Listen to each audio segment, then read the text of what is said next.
Surat terbuka buat Walid jilid 2. Lu lucu banget waktu bilang sama Bang Densu begini di podcast. Bang, kita ini kan lelaki punya makanan 2. Dan Bang Densu langsung kaget. Walid, lu tau gak sih Bang Densu itu siapa? Bang Densu itu mantan playboy ya, tapi gak sembarangan kayak lu. Dia mantan playboy pada zamannya, tapi playboy yang high class. Bang Densu playboy tapi gak tukang kawin dan gak tukang menghamili anak orang kayak lu. Dan sekarang Bang Densu punya anak. Dia sedang menikmati hidupnya sebagai suami dan papa dari anak perempuannya. Jadi ibaratnya lu ngomong sama lelaki yang sudah bertobat sementara lu baru nyelem. Dan lucunya lagi, ternyata bukan Bang Densu yang undang lu, tapi lu yang minta diundang. Cuma buat apa? Cuman buat koar-koar doang, menjelek-jelekan ibu dari anak lu. Lu ngomong sama Bang Densu yang ibaratnya bukan level lu guys, bukan level lu Walid. Nggak tahu malu jelek-jelekin istri, mantan istri, padahal di situ ada anak lu. Kok ada ya? Kok bisa warga negara asing yang semena-mena di negara orang dan belum ditindaklanjuti? Jadi gue sangat menunggu dia pakai baju jeruk atas pengghinaannya terhadap wanita Indonesia. Dan buat para fansnya ya, gue nggak ngerti lu kenapa ngefans sama tuh orang. Jadi buat Mbak F, tolong ditindak tegas ini karena sudah sangat keterlaluan. Di sini gue pengen ngebahas terkait dan penghinaan yang menginjak-injak harga diri seorang wanita Indonesia yang di-upload melalui podcast salah satu anggota Dewan DPR RI. Kenapa gue di sini tergelitik ingin ikut berkomentar? Bukan terkait masalah si influencernya itu ya, si perkakasnya ataupun istrinya, bukan. Tapi di sini terkait yang menyediakan podcast tersebut adalah anggota dewan, seorang wakil rakyat. Itu podcast pastikan sama abang ini dicek dulu kan sebelum di-up naik tayang. Nggak mungkin kalau kagak dicek dulu. Modelan gue aja nih ya, emak-emak kayak begini, mau naikin sebuah PT itu sebelum gue upload, otomatis gue cek dulu dari awal nyampe akhir. Ada kata-kata yang kira-kira pantas atau tidak buat gue tayangin gitu.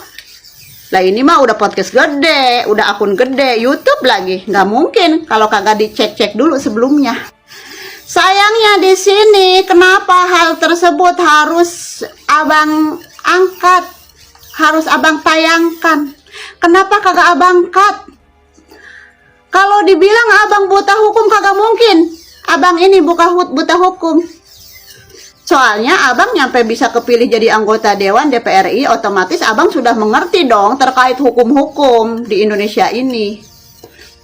Ini jatuhnya kasus ini tuh, kalau kata netizen mah, kasus ikan asin jilid kedua. Iya, betul. Sebelum-sebelumnya kan kasus yang sama seperti ini udah ada. Dan si pemberi tempat podcastnya juga di penjara. Apalagi si narasumbernya. Yang sangat disayangkan pemberinya itu adalah anggota dewan, seorang artis juga. Lu ngapain abang ngurus-ngurusin terkait rumah tangga orang, podcast-podcast begitu? Kenapa lu kagak bikin aja podcast lu ngundang rakyat terkait keluh kesah rakyat tentang kinerja anggota-anggota dewan, daripada lu ngundang-ngundang modelan influencer seperti itu, warga negara asing yang menjelekkan keintiman terkait seorang perempuan warga negara Indonesia. Aduh, dibilang pintar-pintar kebelingan lu mah bang.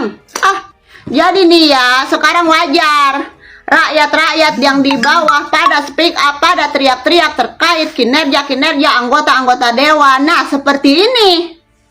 Modelan gua aja emak-emak kayak gua kayak begini, wajar gua teriak-teriak dengan barbarnya gua bercerita seperti ini.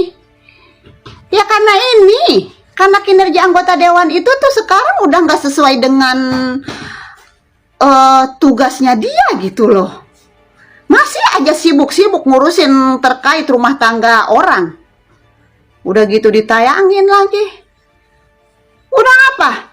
Kalau udah jadi anggota dewan itu udah fokus aja menjadi wakil rakyat yang benar, yang baik. Kerja untuk rakyat. Masih kurang emang dari gaji dari anggota dewan, masih tetap cari sampingan dari podcast-podcast. Aduh, benar-benar ya, keserakahan manusia mah seperti itu.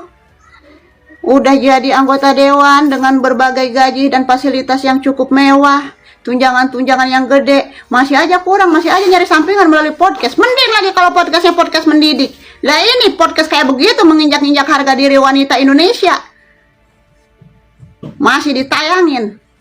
Heran gua mah. Maaf nih ya, gua ngikut-ngikut kayak gini bukan apa-apa. Gua tergelitik karena yang memberikan fasilitas ini adalah anggota dewan. Gitu. Di tahun 2025 ini kelihatan banget anggota-anggota dewan kerjanya itu pada kerja tibang coba-coba doang jadi anggota dewannya. Hah, alah.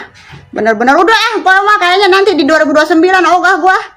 Mendingan jadi golput aja dah daripada harus memilih anggota-anggota dewan lagi.